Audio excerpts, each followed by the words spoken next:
Hollywood, California, Monday, January 18th.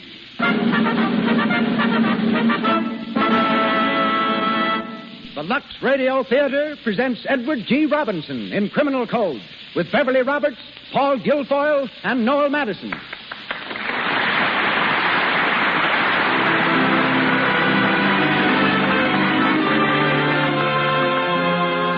Lux presents Hollywood. Our stars, Edward G. Robinson, Beverly Roberts, Paul Guilfoyle, and Noel Madison.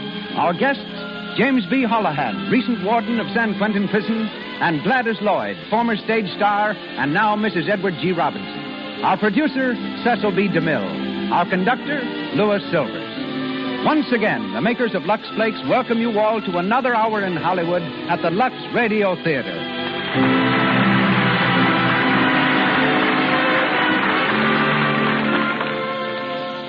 Every woman should know what Lux Flakes can do for her hands. Think of the time your hands are in the dishpan every day.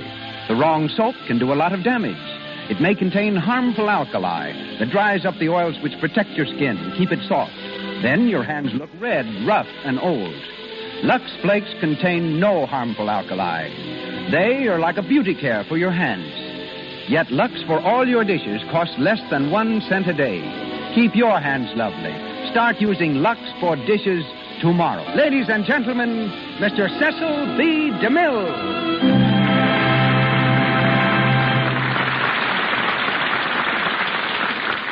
Greetings from Hollywood, ladies and gentlemen. What Mark Twain said about the weather of New England may be said about the character of Edward G. Robinson. It has a sumptuous variety that compels the stranger's admiration. His first success as an actor came in a vaudeville sketch which he wrote himself. It was followed by a brilliant career on the stage, including 10 productions with the New York Theater Guild, topped by his appearance in the title role of The Kibitzer, of which he was co-author. After a friendship of several years, I've learned that Mr. Robinson speaks 7 languages, owns one of the finest private collections of modern art in this country, can put an egg in his mouth and turn a handspring without cracking the shell. Also, he is a heavy drinker of milk. Qualifies as an expert on diamonds, consults his wife regarding every part he's offered, and is a profound lover of good music. Mr. Robinson's next film is Kid Galahad. We hear him tonight as Martin Brady. The part of Robert Graham is taken by Paul Guilfoyle, heard recently from our stage in Men in White. Beverly Roberts, descendant of Edward Jenner, who discovered smallpox vaccine, dropped her ideas of doing medical research herself to join the civic repertoire of Eva Le Gallienne. Abroad and practically penniless, she sang songs in a Paris cafe for 5 francs and 2 meals daily. Later, she was singing in a New York nightclub when a scout from Warner Brothers heard her. Rushed to Hollywood, Miss Roberts has made 5 pictures in 9 months and is currently starred in God's Country and the Woman. Tonight, she becomes Mary Brady, the warden's daughter. Noel Madison plays the part of Galloway. Thus acquainted, we now present our stars in person. Ladies and gentlemen, Edward G. Robinson, Beverly Roberts, Paul Guilfoyle, Noel Madison in the Lux Radio Theater production of Martin Flavin's play, Criminal Code.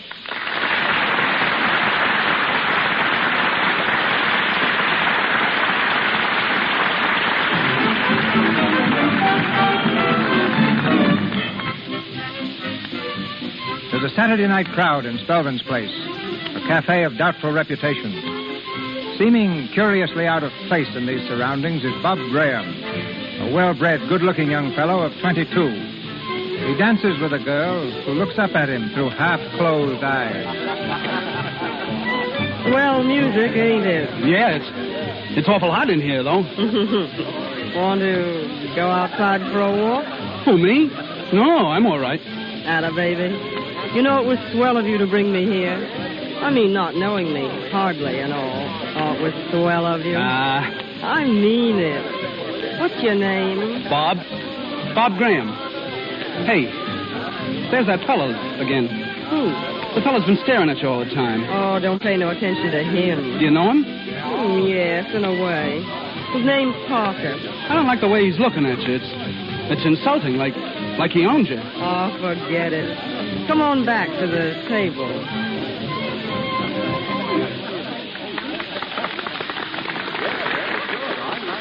feel all right now? Well, sure, I'm okay. Hello, Gertie. Oh, hello, Mr. Parker. Having a good time? Sure, why not? Come on over to my table. I got a party there. Thanks, but I'm with Mr. Graham. Sorry. Oh, come on now. Keep your hands to yourself. Hey, just a minute, Mr. Parker. What? If the lady wants to go with you, it's all right. But if she wants to stay here, she's going to stay. Hey, listen, kid, I know her. She'll go with the cash as easiest. Why, you... You take that back. You apologize, do you hear? Beat it, kid. Apologize. Go on before you get in trouble. Come on, Bob, let's get out of here. You're staying, Gertie. Sit down. Take your hands off of you, dirty... Where you? Look out, he's got a gun!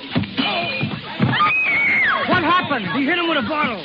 Come on, get out, Bob, get out! No, Say, what's the matter? What started this fight? I seen the boss's fellow here. He hit Mr. Parker with a bottle. He insulted this lady. I didn't mean to hurt him, but he reached for a gun. I thought he... Yeah? Well, hold on to this guy, Eddie. I'll get the cops.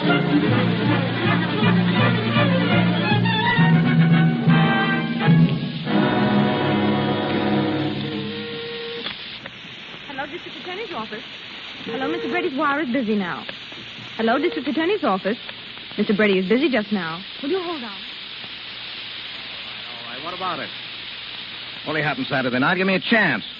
Yeah, I'll see the kids in a couple of minutes. You'll have a statement by noon. Reporters. How they love the smell of blood. You can't blame him, Mr. Brady. Parker's old man's a big shot in this town. Yes, I know. Any more witnesses, Lou? Let's see. The waiter, the girl, the manager. You've seen them all, Mr. Brady. Yeah, 7 eyewitnesses. And they all check on material points. Open and shut case, eh? Yeah, like a knife. If young Parker should die, we've got Parker a case... is dead. Dead? Yes? What is it, Mr. Brady? Second-degree murder? Might be at that. All right, in here, young fella. Here he is, Mr. Brady. Okay, Mike. Sit down, kid. I'd rather stand, sir. Yeah? Have a cigar? No, thank you. Cigarette? No, sir. Right, don't you smoke? Yes, sir, but I don't care to now. Oh, I see. Well, what's your name? Robert Graham. Yeah? Did they ever call you Bob? Yes, sir. Where do you live? 2912 32nd Avenue. Boarding house, huh? Yes, sir. Where do you come from? Hood Valley. Parents? My mother. Yeah. Well, what you been doing here? I was a clerk at Price and Hatton's, the brokers. How long? A month. I only been here that long. Ever been arrested before? Oh, no, sir. Yeah. Well, Bob, you're in a jam. Yes, sir. Young Parker died early this morning. Huh? Oh, my God. Would you like a drink, Bob? No, sir. Ah, good boy. Now, look here, Bob. You can make a statement to me if you want to. But anything you say may be used against you. I want you to understand that. Yes, sir. Now, it looks to me like the best thing for you to do is to come clean. Plead guilty and take a jolt. Yes, but your lawyer might advise you differently. Oh, have you got a lawyer? Well, the firm I work for sent their lawyer to see me this morning. What did he say? He told me not to talk. Yeah? Well, now, don't you say a word. Now, you haven't said anything yet that'll do you any harm. And I guess that's all. Tough luck, Bob. Now, that's the way things go. That's the way they break sometime. You have to take them the way they fall. Yes, sir. All right, Mike, take them out. Come on, kid. That stuff, Lou. Yeah. You know, that kid's got a nice personality. Yeah. A smart criminal lawyer like Kelly or Goldsmith could make it pretty tough for us. That's right, Mr. Brady. Say, if that kid belonged to me, I'd make a plea of self-defense and fight it out. But Parker didn't have a gun. Yeah, but the kid thought he had. He thought he was fighting for his life. It's what you think that counts. That Parker guy wasn't worth a lead nickel, and that girl less.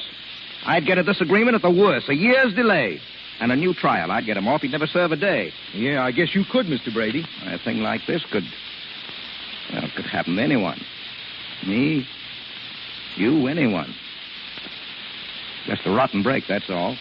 What do you suppose he'll get? No, I can't tell. If that lawyer of his knows anything, he won't, though. Corporation man. Well, I'd advise him to plead the kid guilty to manslaughter and let it go at that. Manslaughter. 10 years, eh? Yeah, maximum. That's tough on the kid. He'll go to pieces in the jug, wreck his whole life. Well, it's the old Mosaic law. A knife for a knife. The basis and foundation of our criminal code. There's a man lying dead. His skull smashed in with a bottle. And somebody's got to pay. Well, that somebody happens to be Bob Graham.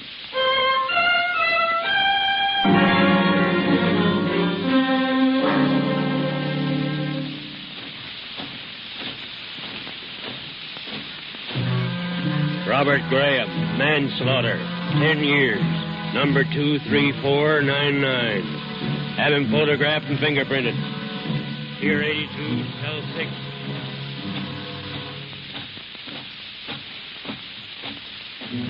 Number 23499. Manslaughter, 10 years. Previous occupation, broker's clerk. Put him in the jute mill. We can't use any more clerks.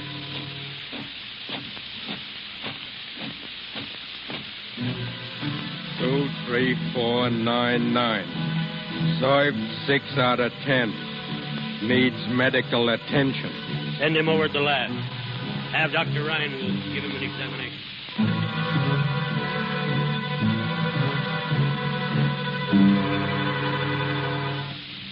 All right.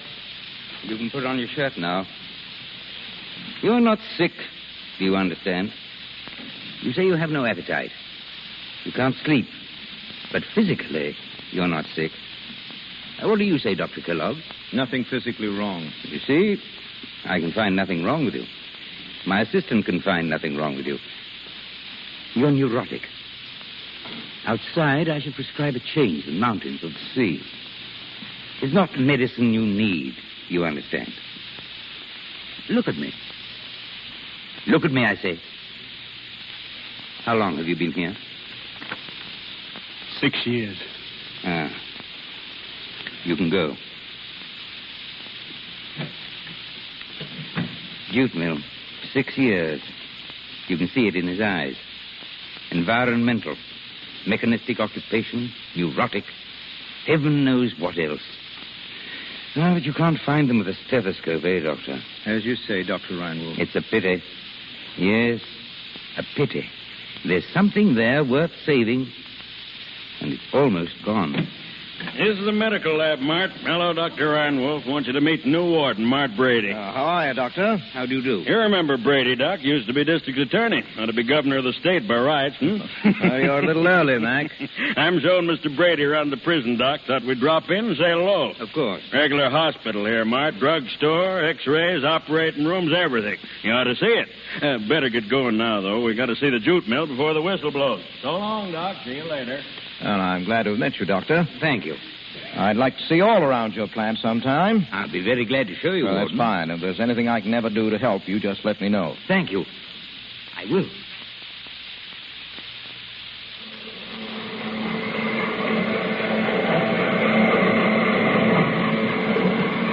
There, take a slant at that. Some factory, eh? 5,000 bales per day. 5,000? Why not? There's 2,500 men in here. Speed 'em up. Make the crooks earn their keep. That's what I say. Well, that's pretty tough on them, isn't it? Tough? They like it, Mart. Gives them something to do, something to think about. Yeah, I guess so. You see that bird, Mart? The fellow down there by the machine? Yeah? That's Jim Fale. Jim Fale? Yeah, yeggman, train robber, sharp as a trap and slippery as an eel. One of the worst we got. It takes 2 cars to hold his record. Yeah. Say, who's that kid working next to him? Huh? Oh, I don't know. Just a punk, I guess. Well, not such a good idea, is it, letting a young kid mix with the hardened criminals? What's the difference? They're all crooks, Mart, every one of them. Yes. Well, let's go. You'll want to see them eat their supper, Mart. It's quite a sight, I'll tell you.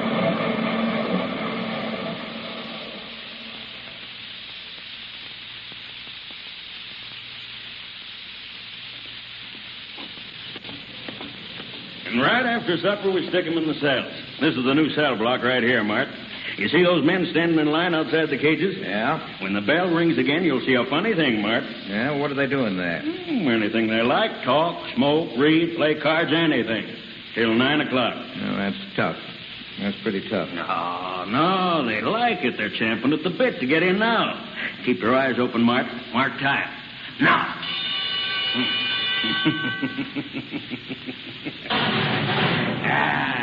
That's system, Mart. System, you see. One lever locks the door of every cell. Yeah? Hey, tell me, are those floodlights on all night? Huh? Why, sure. Light is the enemy of crooks, you know. Well, how do the men sleep in that light? Why, they get used to it. Come on, Mart. I want to see your daughter and your sister. Then I've got to beat it back to town. You see, Mart, this clock is young. Ah, gee. If they'd only put out those lights and let a guy sleep. You asleep, Bob? Bob. No. Need something to read? I got a paper here. I don't want to read. You used to be reading all the time. Want to play a game of pinochle or dominoes? No. I can't. I can't go on with it. I can't. I won't. Let me out. Let me out. Let me out. Shut up. No. Put that up. Quiet, Bob. Quiet. Steady now. Steady, I say. They'll jerk you out of here and throw you in the cooler just that quick. You've got to pull yourself together, Bob. I can't. I wish I was dead. I wish I was in hell. You've got your wish, son. It's tough, kid. I'll tell you something, Bob. I didn't mean to tell you this at all. But I can't stand by and see you go to smash. Bob, I'm going to make a break for it. You are? Why not? It's the only chance I've got. Oh, take me with you, Jim. You think it over, kid. It's always a long shot. 9 out of every 10 come back. I don't care, Jim. Oh, if I could only get one breath of air outside. One good square meal. If I could only see a woman's face again. I know, but think it over, Bob, and take your time. But when and how? Well, there's 4 in on it now. Myself, Dutch Trask, Pete Grimes, and Runch. Runch? Well, I'm not very keen on him myself. I heard he's a stool. But he's a pal of Grimes, and Grimes has framed the trick. You'll take me with you. You will, won't you, Jimmy? Think it over, kid. Think it over.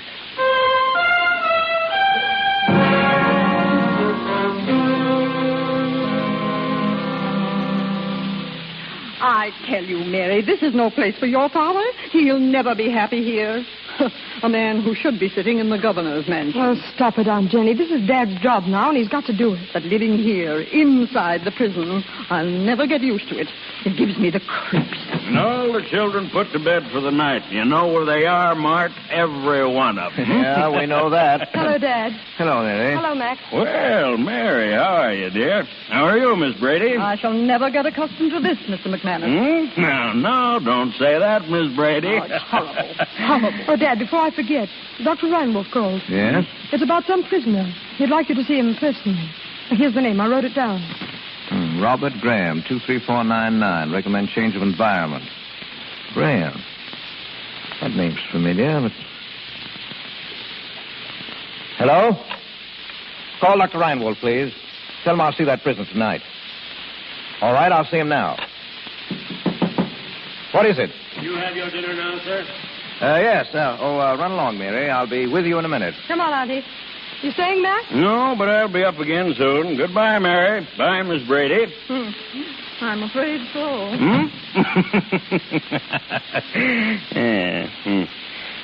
Well, Mart, I'll say so long. Yeah. Mart, you won't mind a bit of advice from an old friend. Oh, no. What is it, Mac? I know there isn't much about crooks I could be telling you. I guess not. You're a big man, Mart. Much too big a man for this job. It's only a temporary thing, I know. Oh, is it? But I'm not kicking.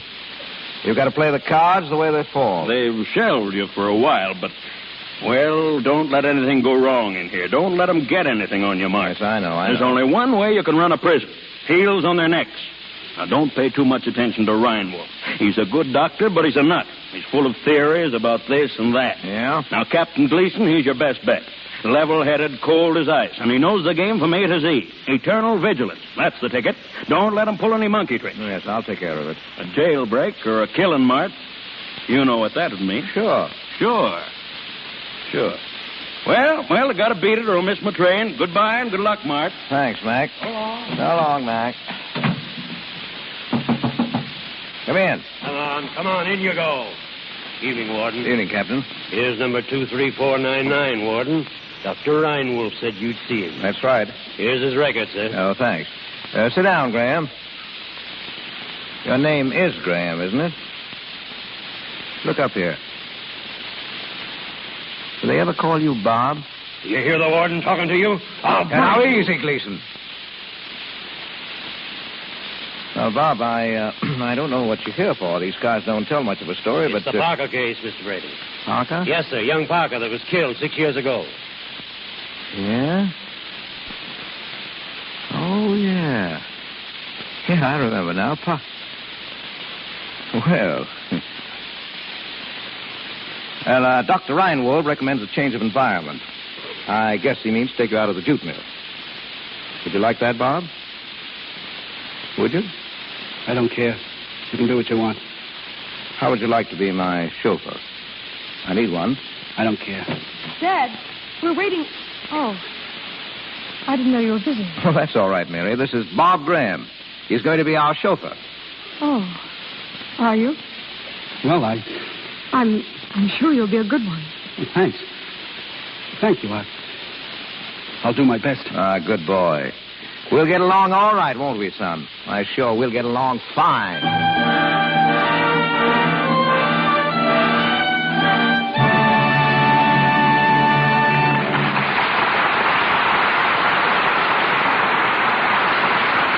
We will continue with Edward G. Robinson in Criminal Code shortly from the Lux Radio Theater. But for the moment, let us imagine we're in a typical American home in which we meet two members of our unseen radio audience. In the living room, in front of an open fire, the Murrays are listening to our performance of the Criminal Code. Powerful play, isn't it, George? I certainly enjoy the Lux Radio Theater. Yes, so do I. And we're in the front row pretty regularly. That's right. You know, George, I've been enjoying the shows more lately. I haven't had a lot of odd jobs to do while I listen. Yes, my dear, you do seem to have more time to take it easy now. Well, one thing, that mending basket isn't nearly so full these days. Matter of fact, I can thank Lux for that, too. Mm-hmm. Why, since I began washing socks and stockings in Lux Flakes, I haven't had to do anywhere near so much darning. Your socks wear much longer, and I haven't had a stocking run in ages. Lux Flakes do cut down on tiresome darning.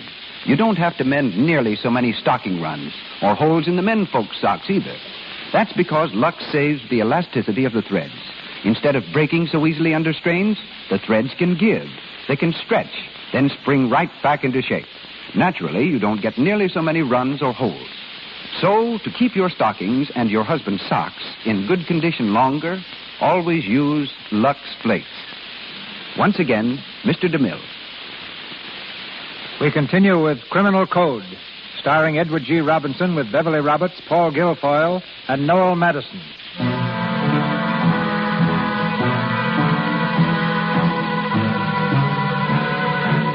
6 months have passed.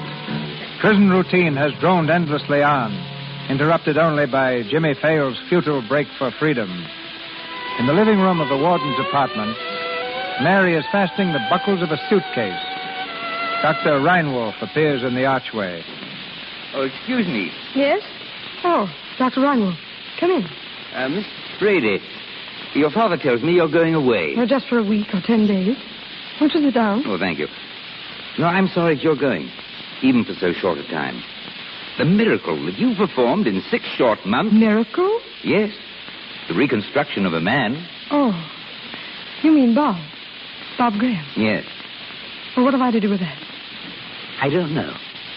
A curious phenomenon. The raising of Lazarus from the dead wasn't more curious. The prison takes 6 years to break a man, and something mends him in 6 months. And is he mended, do you think? Oh, can't you see that in his eyes? For my own records, I've taken the trouble to investigate his history and his crime. Yes? It wasn't a crime at all. It was an accident. Oh. I thought perhaps you might care to see the file. Oh, yes. Yes, I would. It's in this envelope. Your father was state's attorney at the time. No doubt he can confirm or supplement the facts. My father is a just man, a kind man. The kindest man I've ever known. If you mean... Oh, nothing. You quite misunderstand me. The integrity of our criminal code wasn't violated in this case. I see. Oh, excuse me. I came to get your grip, Miss Brady. Oh, yes, Bob. Here it is. I'll take it out to the car. Thank you.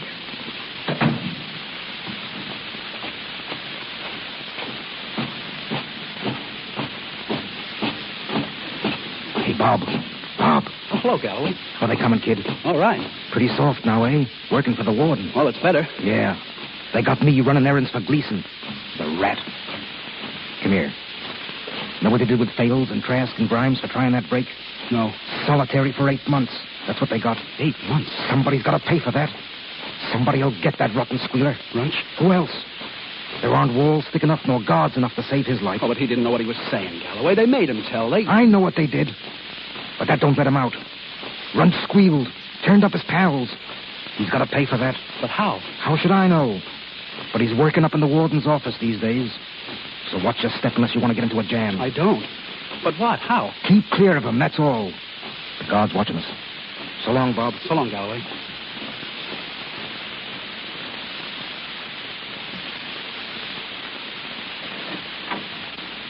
Bags in the car, Miss Brady. Thank you, Bob. Will you be gone long? Only a few days. Oh. Is there anything I can do for you, Bob, outside? No, thank you. Anyone I can see? No, there isn't anybody now. My mother died 3 years ago. Oh, I didn't know. She used to come and see me every month until she died. It kept my courage up. Afterwards, I began to slip, I guess. You know, it's awful hard to try and make yourself believe that it's worthwhile to try. I know. They all think they've had a rotten deal. That's all you hear. Bad luck, tough breaks. That's all they talk about. It gets under your skin in time, and it fills you up with bitterness and hate. That's all there is in here. Bob, are you bitter? No, not now. I was, but I seem to see more clearly now. My father's trying to get you parole. Yes, I know. But that doesn't matter so much to me now. Well, why do you say that? Oh, I mean, if you stay here. You don't mean that. Yes, I do. It isn't like it was before at all.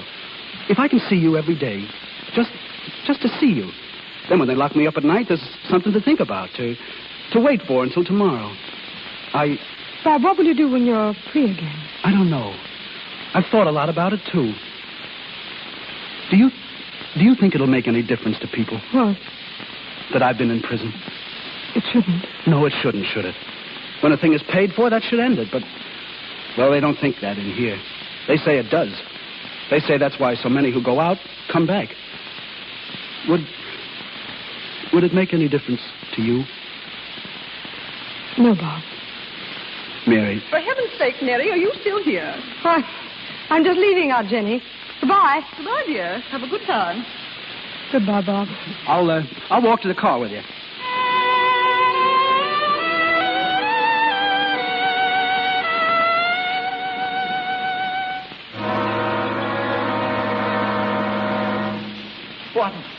Warden. Now, Runch, what is it? Warden, I gotta speak to you. I gotta. Hey, what are you trembling about? I don't know. Oh, come on. Pull yourself together, Runch. There's 8 feet of stone wall between you and the yard, and iron gates down there with guards on either side. Oh, they'll get me, so they'll get me. I know they will. Oh, can't you get me out of here? But I'm doing what I can. I never meant to squeal. I couldn't help myself. A guy that squeals ought to have a break, a chance for his life, or run for it. It's like the death house waiting here. Oh, you're off your nut. Oh, come in, Bob. Yes. That's all, Ranch. You can go. Yes, Warden. You want to see me, sir? Yeah. I want to talk to you. Sit down, Bob. Thank you, sir. Bob, I'm trying to get you out of here. Yes, sir, I know. Now, it isn't as easy as it sounds. The system's like a big machine. You go in one end and come out the other, see? Yes, sir. Now, you've done almost 7 years out of your 10. Your record's clean. You're eligible for parole. Now, I'm doing what I can to get you out. Yes, sir. You're pretty bitter, maybe. I don't know. No, sir. Not now. Ah, well, so much the better for you. Most prisoners are, and then the fight goes on forever. You only paid according to the law, that's all. The state's attorney has to fight like mad for that. For every man he puts behind the bars, a dozen slip between his fingers. He has to fight the press and maudlin public sentiment and... What's that? I think it's in the recreation yard behind the jute mill, sir. Yeah? A fight, maybe. Yeah? Well, wait here till I come back. Bob, what's that noise? What is it, Bob? I don't know, Runch. A fight, maybe. It ain't a fight. It's something else, Bob. Oh, listen. I've never done any dirt. To you? You ain't got anything against me, have you, Bob? No. Then give me a tip-off, kid. Have they got me framed? Are they going to get me, huh? I don't know. Oh, you do? You're down in the yard. You know what's going on. You're holding out on me. Oh, have a heart, kid. Have a heart. Give me a chance to break. Bob. Galloway, what are you doing here? Get out quick. You ain't got anything against me, have you, Bob? No. Then give me a tip-off, kid. Have they got me framed? Are they going to get me, huh? I don't know. Oh, you do? You're down in the yard. You know what's going on. You're holding out on me. Oh, have a heart, kid. Have a heart. Give me a chance to break. Bob! Galloway, what are you doing here? Get out quick. No. Don't go, Bob. Don't leave me. He's come to get me. Get out, Bob. Look, he's got a knife. He's got a knife. Oh, Galloway, you can't. Shut up and get out of here. Don't touch me. Let me go. You're going to get what's coming to you, you lion. Galloway, stop it.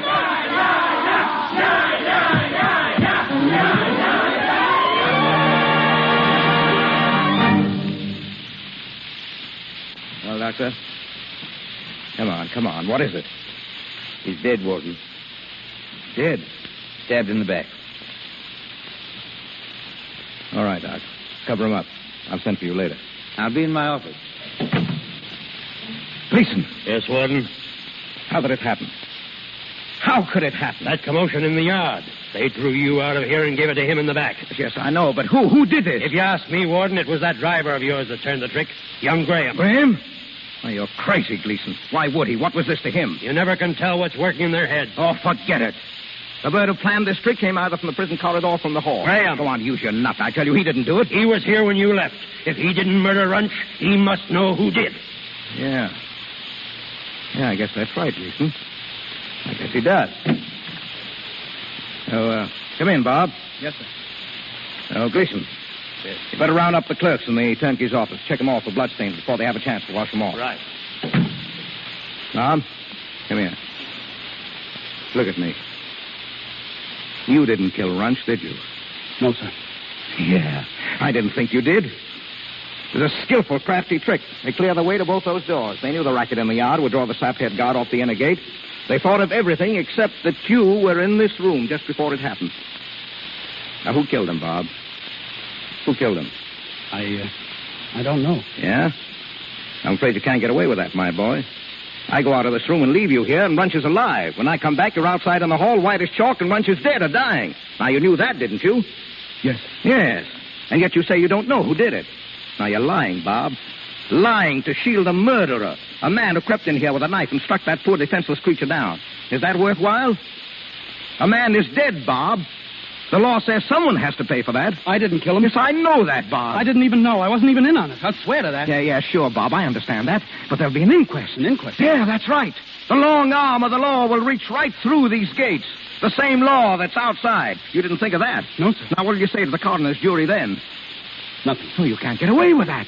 They'll yank you out of here and put you in the county jail. You might get 10 or 20 years for that. No. Oh, now, sit down, my boy. Sit down. Now, I've got to tell you this. You've got to know. A free man has 9 chances out of 10 to cheat the law. But a prisoner hasn't 1 chance in 100. Opinion is against him from the start. They could indict you for this, Bob. Men have been hung on slimmer evidence. No. Yeah, that's right. Now, listen to this, Bob. Except that a prisoner serving a sentence for homicide who shall be convicted of murder shall be hanged. Now, that's our criminal code, Bob. I know, it's tough. It's tough, but you see the way things lie. So you better tell me, Bob. I can't do that. I can't. There's a law inside here, too. A man can do anything but squeal. He can't do that. I'll have to take my chance, I guess. Chance? You haven't got a chance. You're in the net. You're caught. You may get 10 or 20 years. Well, it isn't right. It isn't But fair. I can't keep you here with me. They'd never stand for that. You go back to the Duke Mill. No, I can't. I won't. You see, you're up against it, boy. You've got to tell me. Now, who killed that man? Who killed him, Bob? Come on, come clean now. Speak up. Who killed him? Who? I don't know. Bob, listen to me. Do you believe that I'm your friend, that I want to help you? I don't know. Well, I am. Things have been tough for you, I know. It was a rotten piece of luck that sent you here. You've had another one now. Well, it's just the way things break sometimes. You, me, or anyone. You have to play the cards the way they fall. Now, who killed that man? You won't come through, huh? I can't. You'll trade your life away to live up to a code that's made by murderers and crooks to cheat the laws of honest men. You're not a crook. That's not your code. It's all I've had. No, this book here in my hand. This is your code and mine. You're not a crook. Don't turn one now. Don't turn your back on this. Who killed that man? No, I can't forget so quickly what I learned in there. I can't do it. I think it's right, their code for them. And I can't go back on it. For them. I can't. I wouldn't be anything then, don't you see? Not anything. I'd be like that thing under the sheet there. No. Bob. Now, look here. I'll give you one more chance. I'll have your parole here next week. You'll be outside these walls. Free, do you understand? Yes. Yes, or rot here in this cage for 3 or 10 or 20 years. A rope around your neck, perhaps. The jute mill every day, day in and day out, week in and week out, year in and year out. Jute, the smell of it that turns you sick. The dungeon now. A bucket meal each 7 days, cold slop, and bread and water in between. No ray of light, no air, no sound, no human voice. Black emptiness, that's all. No, for what? For what? The prison rules. A prisoner must obey.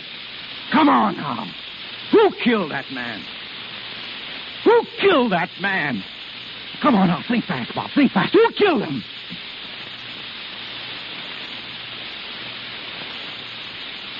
All right, take him away, Gleason. Put him in the dungeon. Lock him up. Yes, sir. Come on, get out. On your way. He won't be so cocky in a week. Yeah, now, wait. No violence to that boy. Let no one lay a hand on him. You understand? Yes. I'm doing this for him.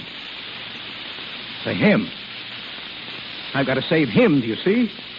To save him from himself. He's got to tell. He must. He must.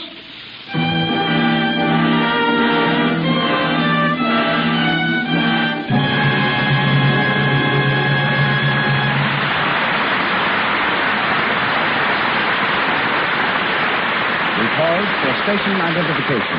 This is the Columbia Broadcasting System.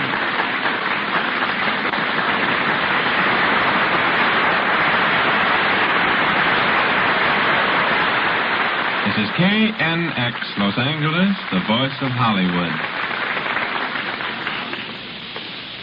We return shortly to our play, Criminal Code, starring Edward G. Robinson as Warden Brady.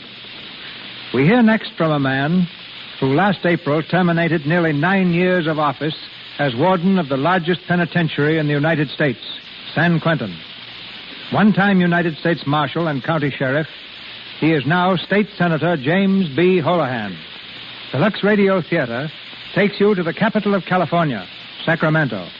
There, under the high vaulted dome of the Capitol building, where the State Senate has just elected him chairman of its Committee on Prisons and Reformatories, the former warden interrupts affairs of state to speak to us. Ladies and gentlemen, we switch you from Hollywood to Sacramento in presenting the recent head of San Quentin Prison, Senator James B. Holohan. Thank you, Mr. DeMille, and my congratulations on your splendid production of Criminal Code. It was just 2 years ago last Saturday that the most exciting experience I had at San Quentin occurred. I was seated with 3 members of the State Parole Board in my home, and the door suddenly opened, and we found ourselves facing 4 of our most desperate convicts, each armed with a .45 automatic. They were Rudolph Straight, Fred Landers, Alec McKay, and Joe Christie. I dashed to the telephone to sound the alarm, but as I did, Straight rushed up from behind and pounded me unconscious with the butt of his gun. Then they forced one of the others to order a prison car. Just then, my wife entered the room and was promptly made a prisoner as she vainly strived to persuade the convicts to abandon their mad scheme. The car arrived. Taking the 3 members of the parole board and the driver as hostages, they made a wild dash through the prison gates. Police bullets stopped the car 50 miles north of San Francisco. Rudolph Straight was slain, and the other 3 brought back and tried. McKay and Christie were executed, and Fred Landers is still in San Quentin, sentenced for life. They had secured their guns from an outside Confederate who had hidden them under the hood of an automobile belonging to a state employee. The 4 convicts gained access to the prison garage, so it was easy for them to pick up the automatics brought to their hands by a perfectly innocent man. By far the majority of convicts realize their mistakes and try to serve their time in peace and obedience. I am a firm believer in strict discipline, but I found that prisoners, like all human beings, respond best to encouragement when deserved. A pat on the back, so to speak, can be just as effective as the most severe punishment in Siberia, our word for solitary confinement. At times, their make-ups are strange. Two men about to die for murder once gave their money, in each case amounting to about $800, to charity. One to the Society for the Prevention of Cruelty to Animals, the other to children of another convict. It is impossible for prison authorities alone to rehabilitate men whom society has failed to save in the first place. Society always hesitates to help those who wear the prison brand. Until this is overcome, our job of rehabilitation can never fully succeed. Thank you and good night.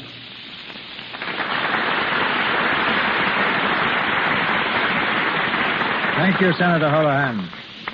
Back to Hollywood and Criminal Code, starring Edward G. Robinson with Beverly Roberts, Paul Guilfoyle, and Noel Madison.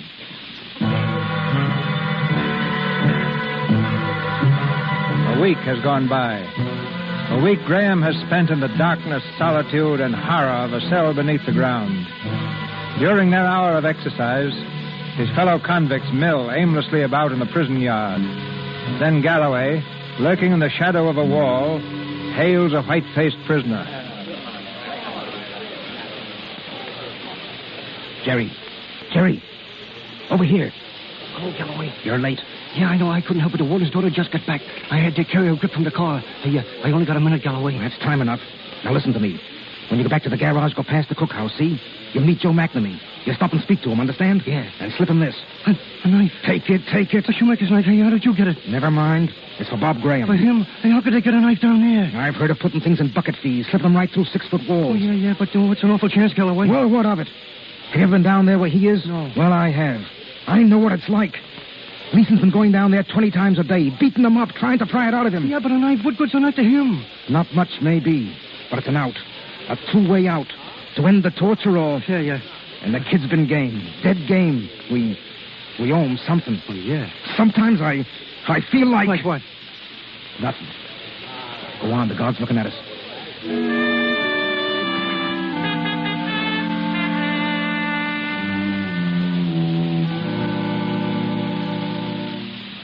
You wish to see me, Warden? Yes, I do, Doctor. Come in. I want to ask you about Graham. I looked him over this morning, as you ordered. Physically, of course, a week of bread and water in the dark has an effect. Deterioration does occur, but I'm less concerned with that than... Than what? Well, I mean the spirit, the morale, the man himself. Yeah. He's sullen now. It's difficult to see into his eyes. And when one does, one sees they're filled with bitterness and hate.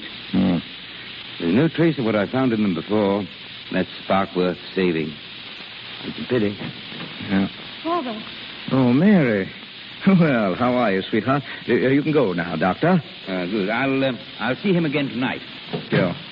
Well, it's like a breath of heaven to have you back here, Mary. Oh, what's wrong, old girl? You look as solemn as an owl. What have you done with Robert Graham, Father? Who told you about him? Aunt Jenny told me everything. What have you done with him? Oh, now, don't you worry about things you don't know anything about. He's all right. Everything's all right. Or will be. I want to know, Father. Where is he? In the dungeon. For what? Technically, for an infringement of the prison rules. Practically, to save his life. Oh, what good is it to save his life if you destroy him while you're doing it? Yeah, that's right, Mary. I thought of that myself. What can I do? His parole's lying here on the desk. It's taken me 6 months to get it. I want to get him out of here. I want to turn him loose.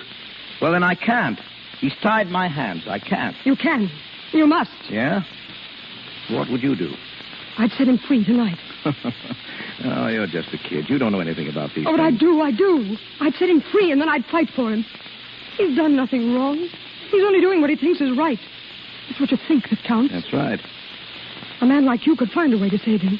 Delays and disagreements and whatnot. You'd get him off, Father. You know you would. Yes, and what would they do to me for that? Well, what does that matter if it's right? Right. You talk as if I'd done a crime myself. I've only done my duty all my life. My duty by the public and the law. I'm not a god. I've done the best I could for him. I'm through. I'm done. The law must take its course. Oh, no. No, you can't do that. You can't. What's gotten into you? What do you mean? Look here, what's back of all this? Come on now, sweetheart. Let's get right down to cases on this thing. What's up? I love him, Father. What? Is that on the level, Mary? Yes. Why didn't you tell me that at first?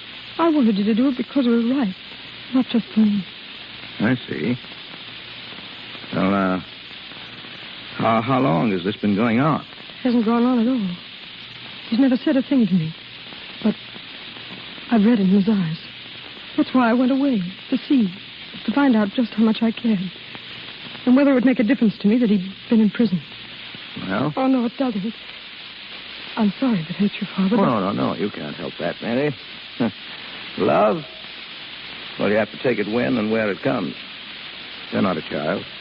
What would you do? There's just one answer left to that, Mary. I'd turn the demons out of hell for you. Father. Now, don't you worry, sweetheart. We'll see him through somehow, some way. Hello? Warden talking. Find Captain Gleason and tell him to send number 23499 up to my office. Yeah, that's right, 23499. Thank you, Father.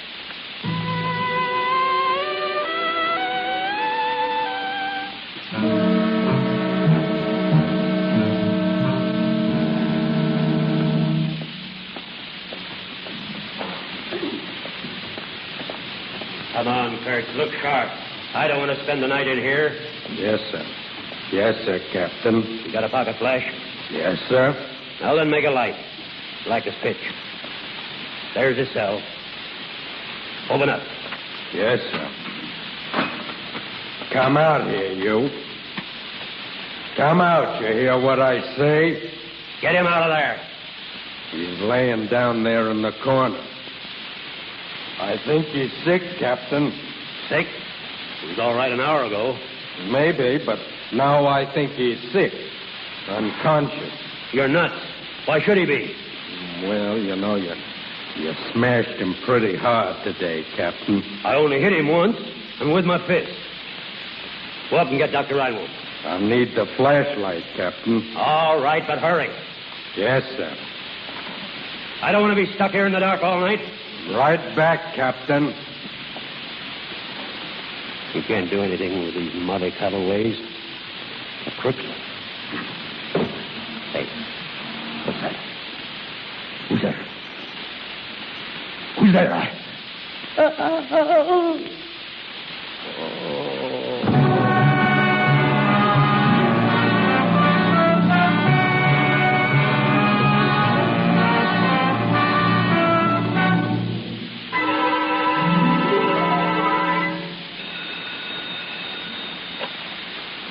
Hello? Yes, I did. Send him up. It's Bob. He's on his way up. Father. Now, listen, honey, he'll be changed, see? A week in the dungeon will change anyone. Now, don't pay any attention to how he looks, you hear? I won't. Is the car ready? Waiting downstairs now. He'll be out of here in 5 minutes for good. Oh, thank God. Bob. Oh, come in, boy. Bob, Come in. What have they done to you? Yeah, now, Mary. Oh, sit here, Bob, here.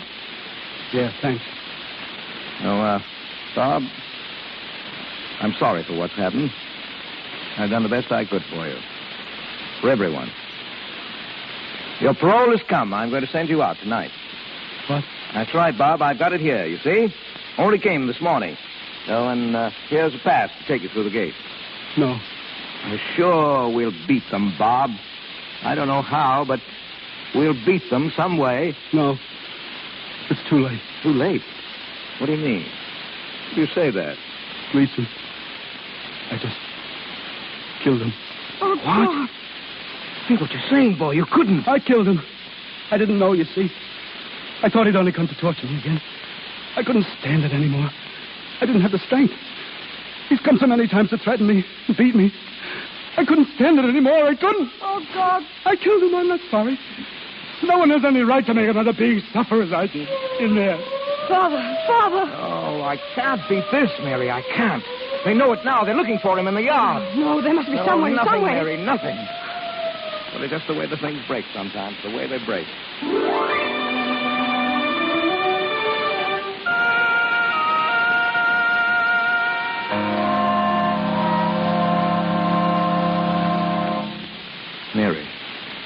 Mary, look at me. I did my best. I did everything that I could. You sent him down there, down to that dungeon. Anyone would go mad in that place. He didn't know what he was doing. But I had to do it. Don't you see that, honey? If I hadn't... If you hadn't sent him, he'd be free now. Free. No, Mary, don't. Please, you don't understand. Mary, look at me. Hello? Yes, Doctor. Yes? He will. Are you sure? Yes, I see. Now, well, keep me informed. Thanks. Gleason is going to live. He didn't know it was dark. The doctor told me an hour ago Gleason had a good chance. I didn't want to tell you, raise your hopes. But it's certain now. Well, what does that mean? Well, he's not a murderer, that's all. He'll have to stand trial again. Another 5 years at it, maybe 10. 10 years? Well, it's better than life or hanging. Warden. How did you get up here? I got to see you, Warden, right away. Alone? Yeah, wait inside, Mary. What's your name? Galloway. Well? It's about Graham. You got to let him go, Warden. You got to let him out of that dungeon before something happens. Before something happens? Well, go on. He didn't kill Runch. He never touched him. I swear he didn't.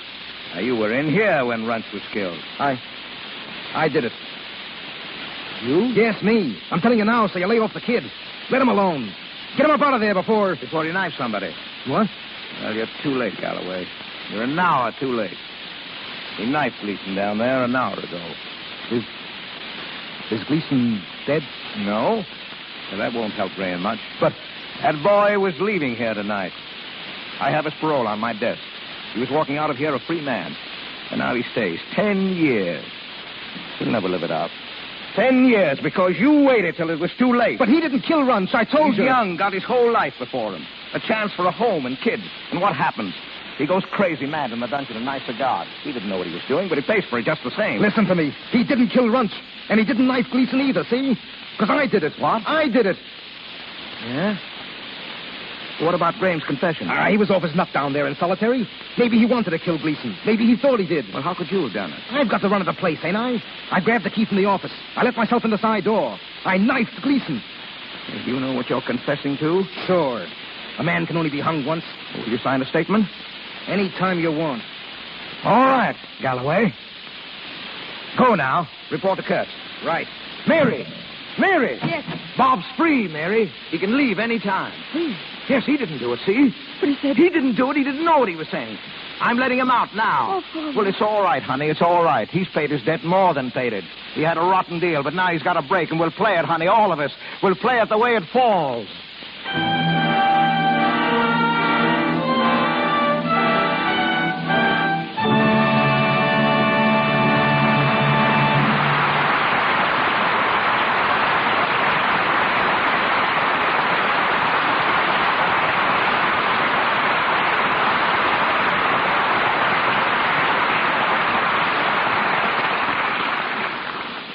As John Hayward said some 400 years ago, of a good beginning cometh a good end. When tonight's star, who will be back with us a little later, was appearing on the stage in The Racket, his leading lady was Gladys Lloyd. She still is.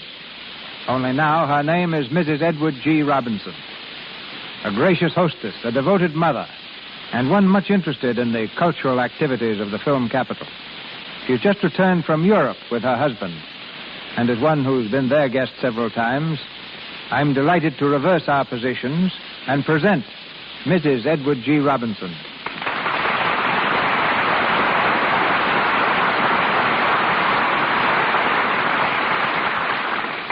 Thank you, Mr. DeMille. When I was in France, I met a doctor who told me of the time that you were very ill in Paris. He said that in your delirium you kept repeating, "Take me to paradise. I want to go to paradise." When I laughed, he looked at me in amazement. And then, of course, I had to tell him that what you were longing for wasn't the happy hunting grounds at all, but your ranch, paradise. One must really visit Europe to appreciate Hollywood. All the culture found abroad flourishes right here in the shadow of the picture studios. Yes, Hollywood attracts the finest musicians, the most talented painters, and the greatest writers. Yes. In the Luxembourg galleries in France hang paintings by the Columbia director, Harry Lockman. Nor do the wives of stars and executives spend their time trying to justify their existence by balancing a teacup on one hand and a square-cut emerald on the other. Mrs. Jessie Lasky is an excellent painter. Mrs. Ernest Boyd, a wife of the writer, is a director in the Pasadena Community Theater. Mrs. DeMille, wife of our host, is director of the Children's Hospital, the American Red Cross, and president of the Castelar Creche, a baby's home. And if you're not overcome with culture by this time, I might add that Mrs. Edward G. Robinson spends her time reading scripts, landscaping the garden, collecting rare china, and doing equally important chores such as raising her 2 children. And the rest of your time is your own, huh? Yes, only there isn't any. Did you add to your collection while abroad, Mrs. Robinson? Well, Eddie did most of the collecting, Mr. DeMille. In Paris, he collected snails and frogs' legs. In Copenhagen, beer, and in London, pipes. I thought I knew Eddie pretty well by this time, but when we attended the showing of his picture, Bullets and Ballads, in Copenhagen, he floored me completely by getting up and making a speech in Danish. Maybe it was the beer. I know that it was a short speech and the people seemed to like it, so I'm going to follow his example right now and say thank you all and good night. Good night, Mrs. Robinson.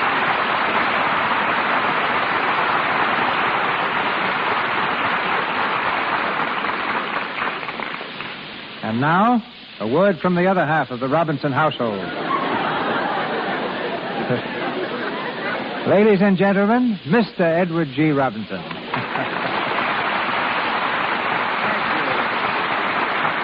Thank you very much. I better not make too good a speech, or I might put my wife in the shade. That wouldn't exactly be discreet now, would it? Well, as one husband to another, no. Well, now, look here. Maybe if I made a speech in Danish. No, that's out, too. I'll take the blame by asking you a couple of questions. You're getting away from gangster roles, Eddie. Do you like it? Oh, fine. Say, I was glad to go to England to make thunder in the city. In that, I play the part of an exploitation man in the story of American ballyhoo versus British conservatism. Mm-hmm. I've been a gangster so many times that I've seen people eye me suspiciously on the street and cross quickly to the other side. One time, I tried to rent a house right here in Hollywood. The woman who owned it took one look at me through an opening in the door and not only refused to let me in, but threatened to call the police unless I left at once. Do you ever think of returning to the stage? Yes, but it doesn't look as if I will for some time, homesick as I am to get back on the boards, or even to see a few good shows. Hollywood, as Mrs. Robinson said, has a lot to be proud of, but I wish we had a couple of real Broadway theaters, don't you, Mr. DeMille? Yeah. For both the actor, though, and the listener, the Lux Radio Theater comes nearest to the legitimate stage. My thanks and congratulations. Good night. Good night. Good night.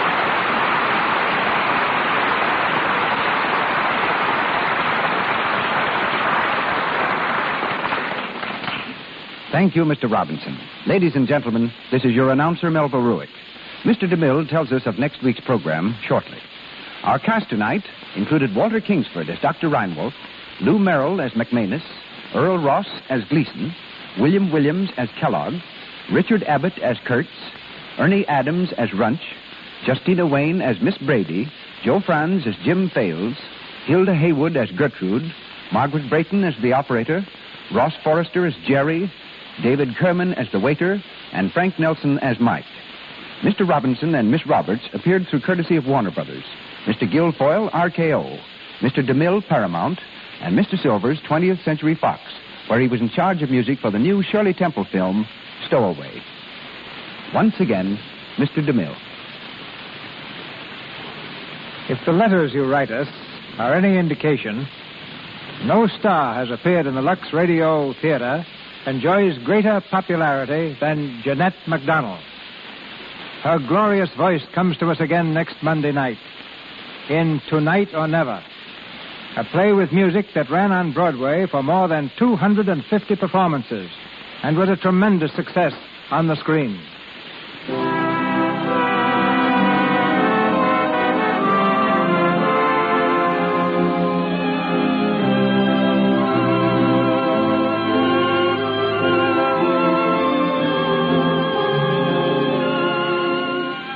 Our sponsors, the makers of Lux Flakes, join me in inviting you to be with us again next Monday night when the Lux Radio Theater presents Jeanette MacDonald with an all-star cast in Tonight or Never. This is Cecil B. DeMille saying good night to you from Hollywood.